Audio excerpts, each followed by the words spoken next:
Welcome, everyone, to yet another masterclass of the Data World Innovators community. I'm Christoph. I will be your host today. We're looking forward to that session. I have two great guests here. On my right side, I have Endika. Endika is a principal solutions architect at Wherescape. He works here over 5 years and is based in Amsterdam. Welcome, Endika. Hello, good morning. Morning. And on my other side, I have Trung.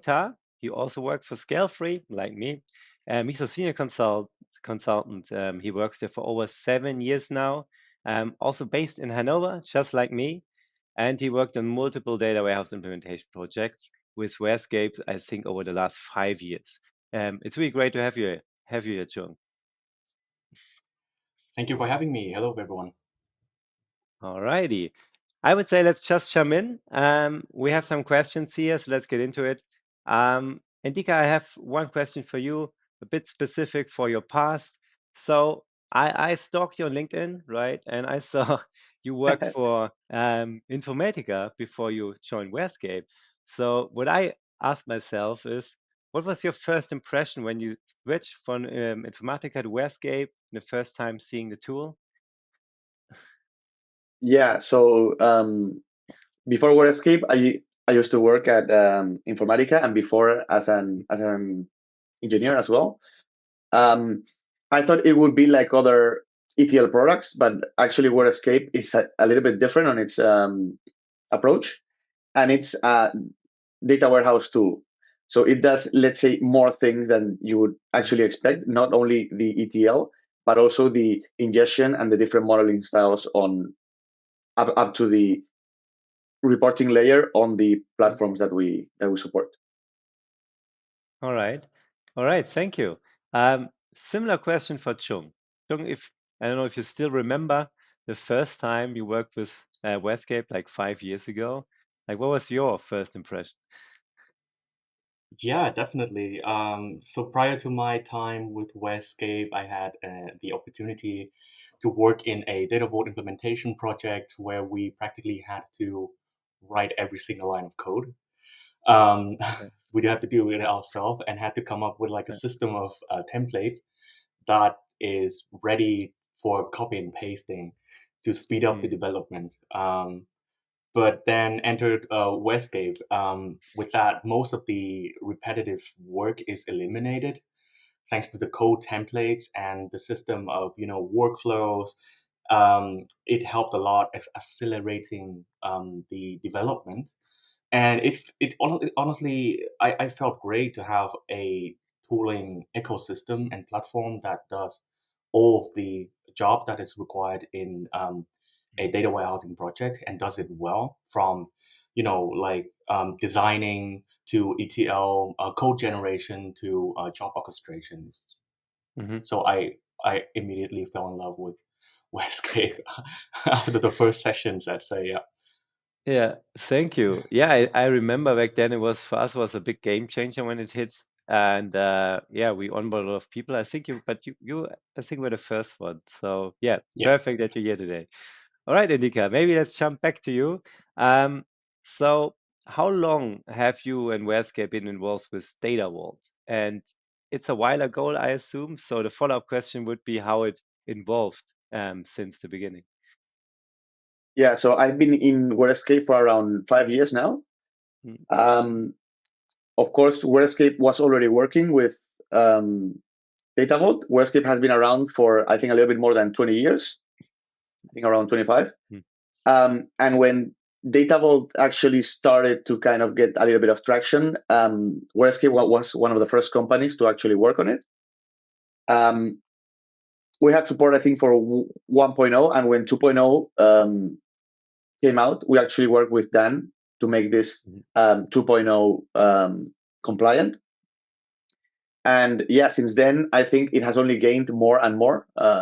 So more and more of our customers actually ask for this. Um, yeah, and I think now around 80% of all our customers actually work with Data Vault. So it's been yeah, like a long way already. mm, There have been some changes on the standard, but we still do not have let's say a 2.1 or a 2.2 officially. But we are all waiting for it and looking forward for the next changes.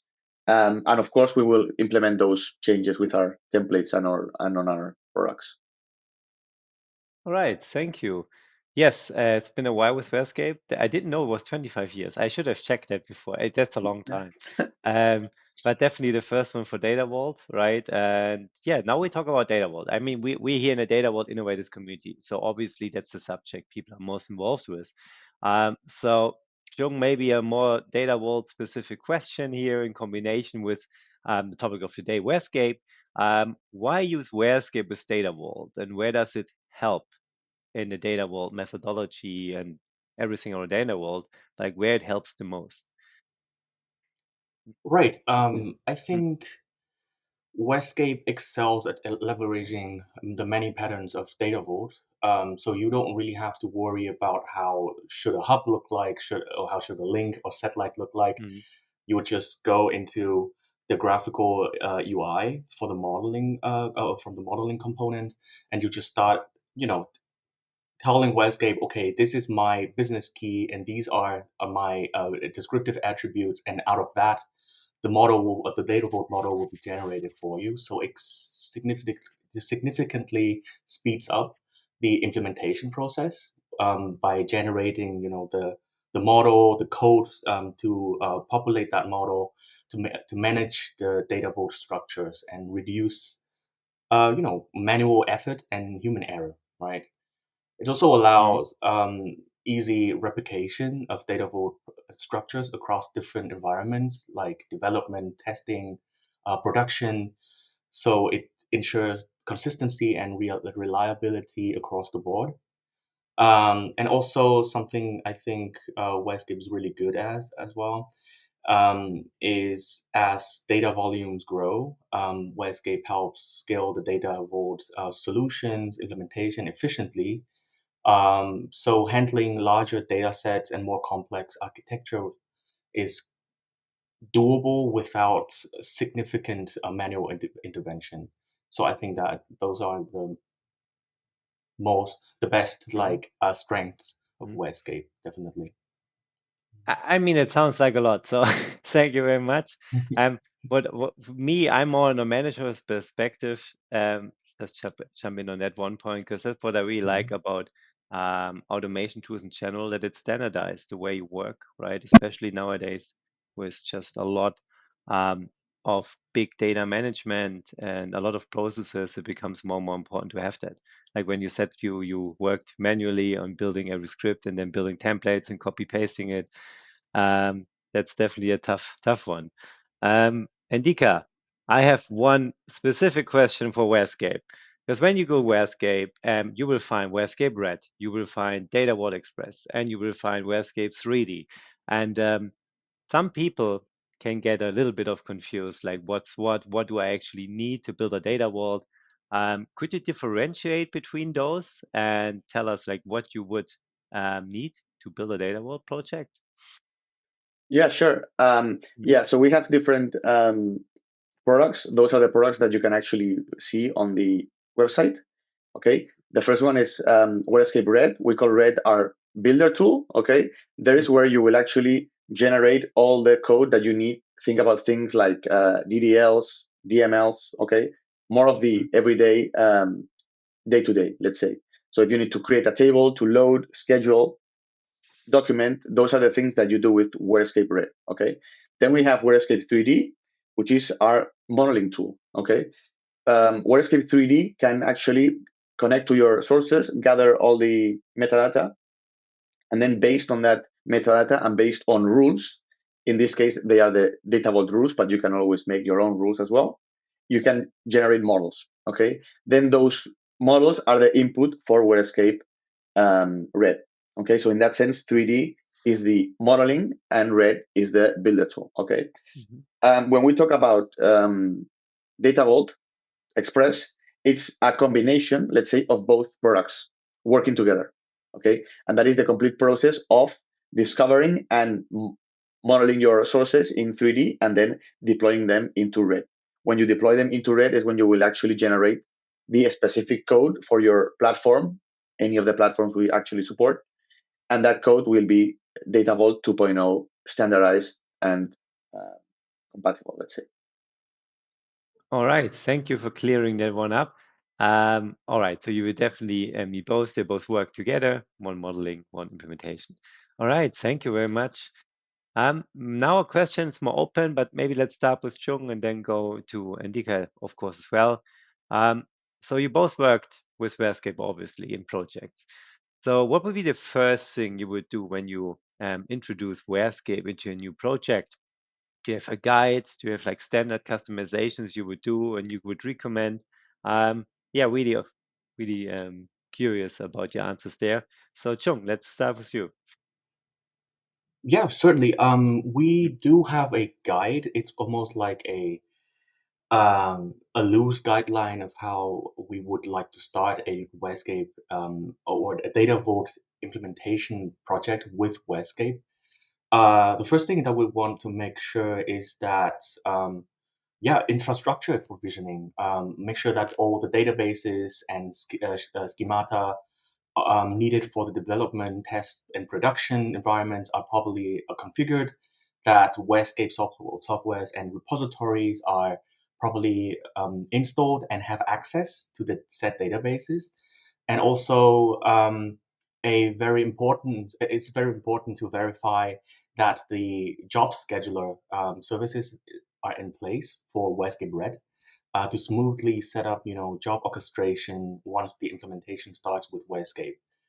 And then as to, the standard and convention configuration within Wherescape, we Wherescape experts at Scalefree would often do workshops with the client to configure their Data Vault standards and conventions in Wherescape 3D and Red, if any has been defined, right? But if not, we would bring a library of code templates and rule sets, which contains, years and years of our experience in implementing Data Vault with Wherescape to further enhance the out-of-the-box package that Wherescape offers. And another important workshop that we would typically do at the beginning of a project is to align on the workflow to implement Data Vault with Wherescape. So how to model the raw vault, how to do business vault, and information marks, of which kind of modeling techniques. Is it like 3NF, like flat and white table? Is it star schema to cater to front end or the end users? So it's important to align on that right at the beginning of the project, so everyone knows of the workflows and follow that to ensure the consistency of the products. So with all that in place, we'll then proceed to an end-to-end design for an use case to prove that everything that we just talked about, the installed infrastructure, the workflows, configurations in place, are functional and ready for production to show, and produce value for the business. Because that's, at the end of the day, the name of the game. Absolutely. Thank you, Chung. Yeah. Endika, something you'd like to add or your way to go? I think he actually covered most of it. Yeah, of course, all the infrastructure stuff is something that you need to work on beforehand, and if something goes slower than we're used to sometimes. I would add that it also depends if the customer already has some experience with Data Vault. If they don't, they should do some sort of training before. Okay, maybe get certified, maybe not, but they have to do some sort of generic training to know how to actually model it. And then after that, we can actually show them how to model that with Wherescape. So those two parts, and then of course have some sort of plan and have some sort of an expectation of when every deliverable will be delivered by the project itself. All right, thank you very much. Okay, let's talk more about details, right? So we go a little deeper with every question. So now when we talk about the overall data vault architecture, right? Or like the standard architecture you would find, for example, on our website or on other websites as well, usually have different layers, right? So for example, you have obviously the source systems, then you have most often a persistent staging area in form of a data lake. Then you have put a raw vault, you build a raw vault out of that one, then you add a business vault, and then you push it to information marts, and then put a dashboard on it, for example, with Power BI or another tool, a BI tool. So in that architecture, where does Wherescape help you the most, right? Or where does it come in? Endika, that's maybe a perfect start for Yeah. you to answer. Yeah. So when you work with the products, you will basically go from your sources, okay, to your reporting layer, meaning your star schema or whatever your last layer is actually before your BI tools. Okay, in this case, you would use 3D to discover your sources and to model everything that's in between. In this case, it's a data vault. Okay, then you would use that model as an input for red. Okay, and then you would probably build some of that reporting layer inside red afterwards. Okay, so basically, Wherescape will actually take you from your sources to your reporting layer and anything that's in between. There may be a pre-stage, there may be a business vault, there may be a layer of views on top. Lastly, all that will be actually covered by Wherescape. Okay, and it will be covered regardless of your platform. So it doesn't matter if you're on SQL Server, on-prem, cloud, Snowflake, it doesn't really matter. We will cover all that journey from A to B. All right. Thank you. Trung, same question, a bit different. It's like, because we talked about your first projects with Wherescape, now looking at all those layers, like was the impact of bringing Wherescape in the biggest? Where you saw the biggest change? Right. I think so. To start with that, I think it's I just say that most of our clients are utilizing Wherescape to build the data warehouse core. So they see the most benefits out of Wherescape in building the data warehouse core that contains, the data vault, the raw business vault, and information marts, or even data marts, right? So Wherescape certainly helps, as I mentioned before, with building the data vault part, the first few layers, because of the patterns of data vault. And so going out of the data vault, our clients see the most benefits with Wherescape in the flexibility, in how you can build the information mart and data marts with different techniques, with different, let's say, format or structure of the target, data products.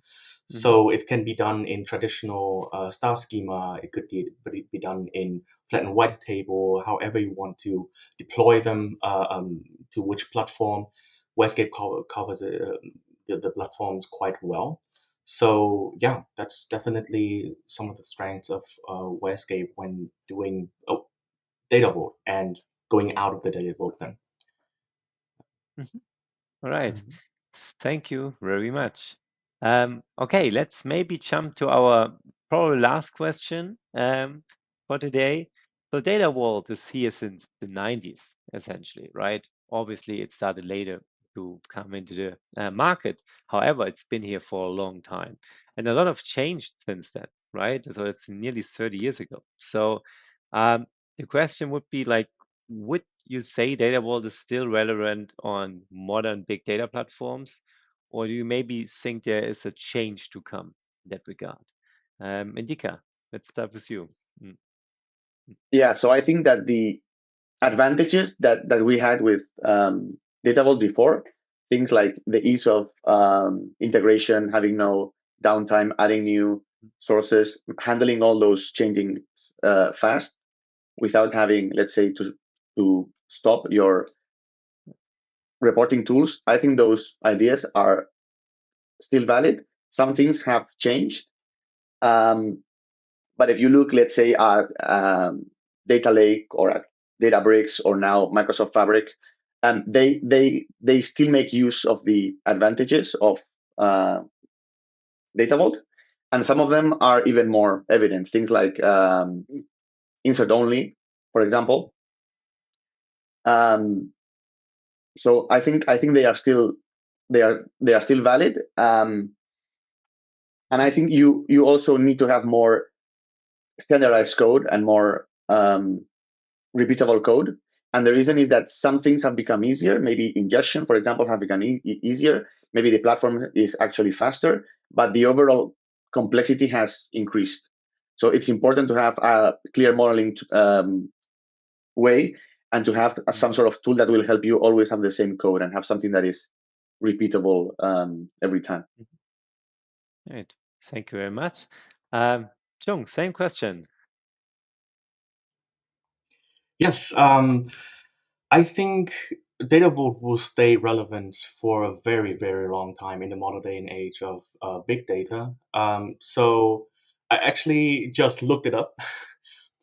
The term big data was coined in the early 90s when Data Vault was born. So I'm not sure, in the history of Data Vault how it was invented, but I'm sure that it was invented to cater to the needs to handle big data. So huge data volume, scalability, different data formats, and so on, velocity, right? Um, so as you know, enterprise data grows, Data Vault can cater to that to their needs because it was invented with the scalability, flexibility in mind, while maintaining reliability and auditability. So I think it's gonna be here to stay for a very long time. If anything, Data Vault is adapted then to cater to the other, let's say, buzzwords or the other trends in the industry. For example, data lakehouse or data mesh. We've been seeing some of our clients trying to combine, data mesh with Data Vault. Data lakehouse with Data Vault could be a thing. We haven't seen that though in the wild, but I'm sure that that's some clients or some prospect have been looking at it. But if anything, it's just adaptable, the Data Vault concept, to cater then to future needs. Yeah, thank you very much. I'm sure Data Vault will adapt a bit from time to time. I mean, we have Data Vault 2.0 now, right? We have hash keys, right? Things change a bit, but I think the concepts will definitely stay relevant. But that's it, guys. Thank you very much for joining for our masterclass today. It was really fun having you here. Great answers. And I'm looking forward to maybe have you on another episode in the future. And for now, I wish you a great rest of the day. Thank you, guys. Thank Thank you. you for having us.